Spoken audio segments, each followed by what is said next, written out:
We're both pretty deflated. Yeah, I don't really know what to do. We're so close to calling it quits. Hey, we're Ben and Shelley, and we've been on the road for the best part of a year now. We're currently travelling around Australia in our converted V6 transit van, but the journey hasn't exactly been smooth sailing. We've been in and out of the garage quite a few times, but we've made it from the sunny coast in Queensland up to Darwin and are now in Western Australia.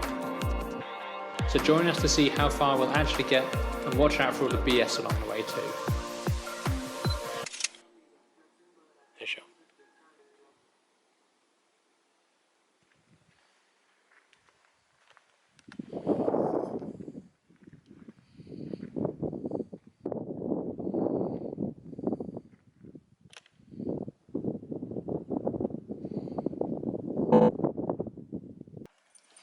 Joys of living on the road. Should be a 2-minute transfer, says it's going to take 3 to 6 hours depending on the time. That, we've broken down again today.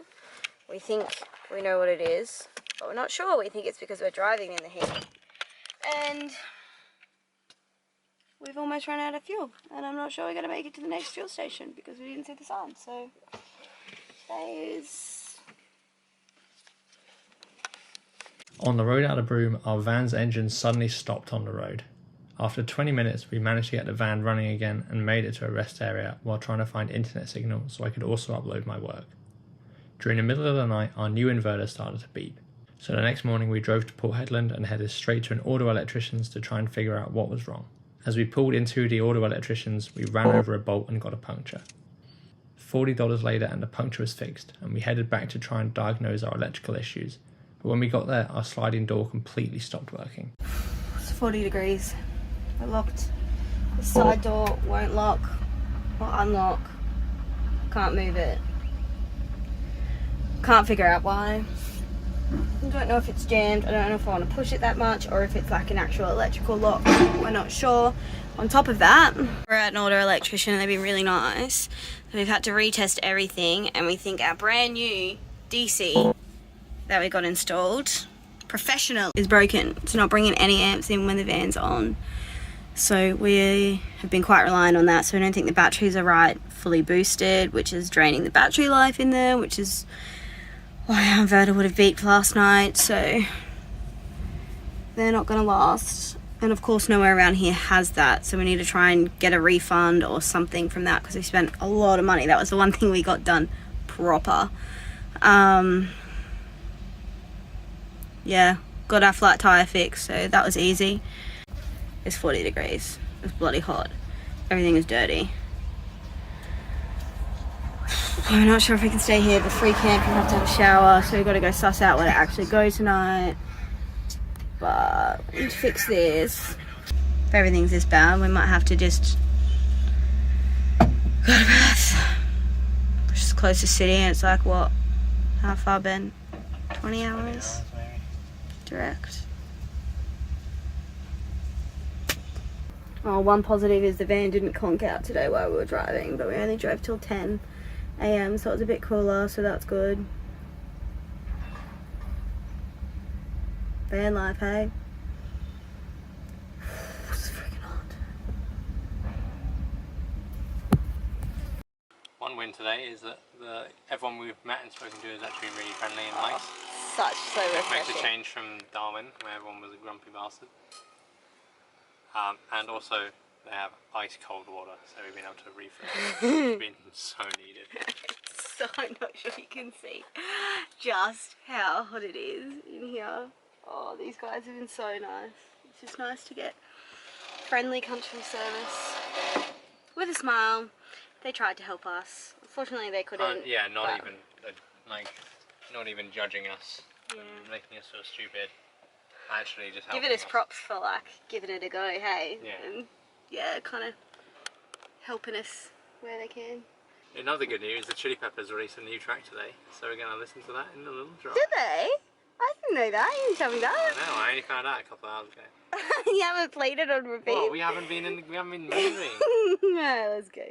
We're off to Repco, so we can hopefully get the right spanner So, Not even a spanner we need. you know what I mean? Screwdriver, spanner, Yeah, who thingy. cares? We need to, we're hoping this is the override mechanism, but because there's a shelf here, we can't, the one we've got is about this long, so we need to try and get a short, thick one to Code of a spanner. yeah, to attempt to open that. Let's see. He did it! What'd you do? I knocked it. And it just worked. Are you kidding me? It just worked. Yeah. Okay, well. I went around and like WD-4'd and all like that.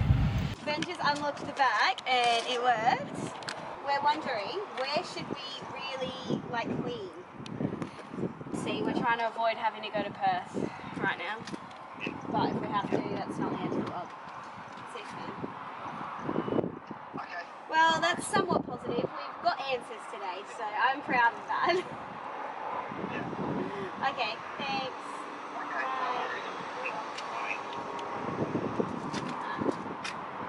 WD-40 the shit out of it and play with the wires to see if it's a latch before we close it.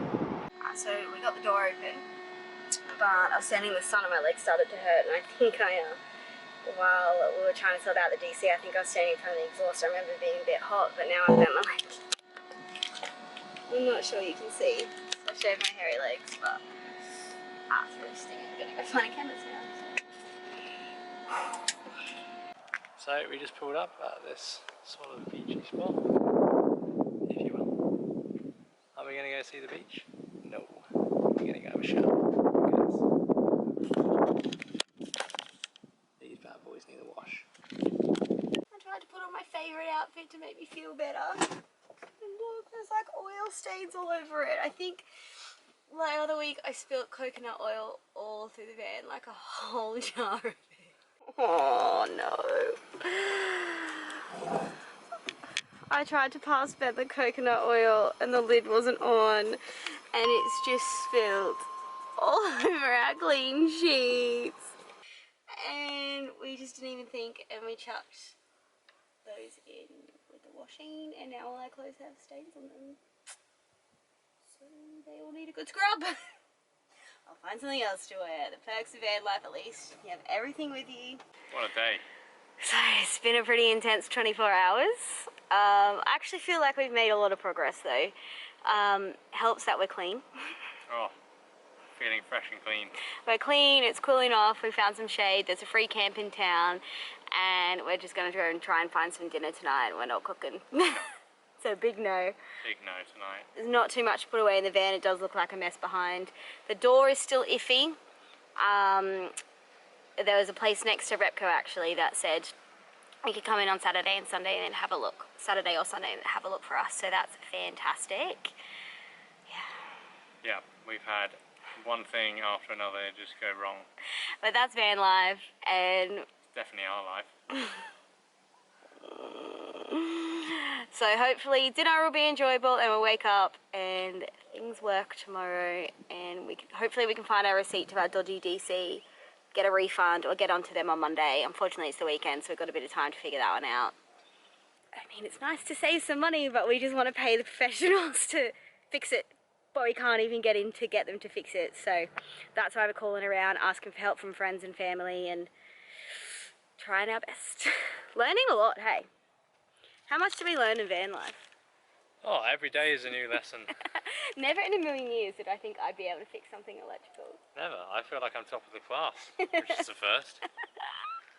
I remember fixing a PowerPoint the first time, and I just thought I was so cool, and now I'm out here changing DCs. I'm a thing. Oh, who would have thunk it? Right, it's time for dinner. Let's go. If you can't tell, that's our windscreen wiper trying to flap and stay on. Unduct tech job trying to fix that. We got there in the end.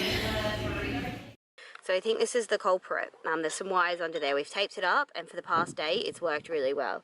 So I'm going to silicone that back together. So this is the wire, so I think this is like the central locking for the door. So when I silicone that shut, this is how it knows when the door's shut. So fingers crossed that works. And then we're going to tape that back together and just leave it for a couple of weeks just to be sure that that is what it is before we silicone that back completely back onto the door. So for now, look ugly with a bit of duct tape, but fingers crossed, hey? Okay, you can't tell, but that's siliconed up, taped up, leave that for a couple hours, let it dry. Next up, fix this. It's been 4 days now. We had to wait a couple of days because it was the weekend to get the van booked in the garage. Took it in on Monday, which was lucky to get in so quickly, really. Hung around for a couple of hours and they didn't have the right pulley system to be able to get the sensor out that we needed to get out. So we couldn't get it done. Did call another place the week before and they said they had availability on Tuesday. So luckily they still had availability the next morning. We stayed another night. It's been super hot. It's been like 40 degrees, but where we've been staying has just been like a field at the back of a golf club, and their clubhouse is airconned, which has been really good, and we've kind of just been hanging in there, working, waiting. There's not much to do around here. Anyway, we took it back in this morning. They had it for over an hour and they also couldn't fix it. They couldn't get to it and they said the whole job was going to take another 3 to 4 hours on top of the 1 to 2 hours they're already done. So for a $70 part, it costs about $1,000 to fix. So we said no. We're driving, it's working, but if you know Australia, it's been very, very hot through the day and we have to drive right early in the morning or in the evenings, and that is the worst time to drive. That's when the animals come out. We're both pretty deflated. Yeah, I don't really know what to do. We're so close to calling it quits. Now on the drive here, we just got 5 chips in the windscreen from one road train. 1, 2, 3, 4, 5. Holy shit, I didn't see how big that one was.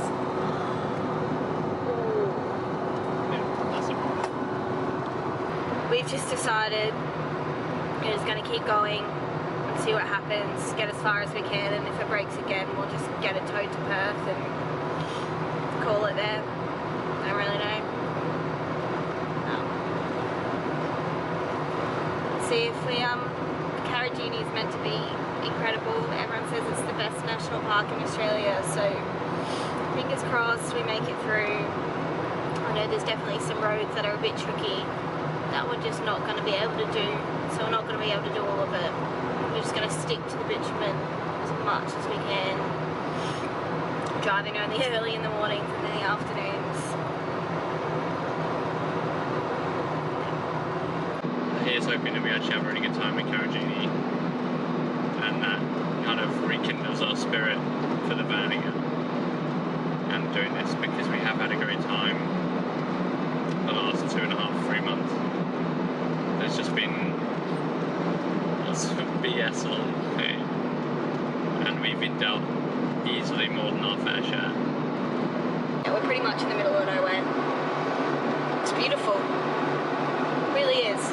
But really not been the best week at all. We carried on driving down to Karijini with no further engine issues. The road in was stunning, but we were both so shattered we couldn't appreciate it fully as the sun set. It had just been one thing gone wrong after another for a few very draining days. We pulled in at the All-Ski Roadhouse for dinner outside of Karijini, ready to start afresh the next morning. Nothing screams desperation like a roadhouse dinner. Looks bloody good though. Came with salad and veggies though. It's not too bad. Yum.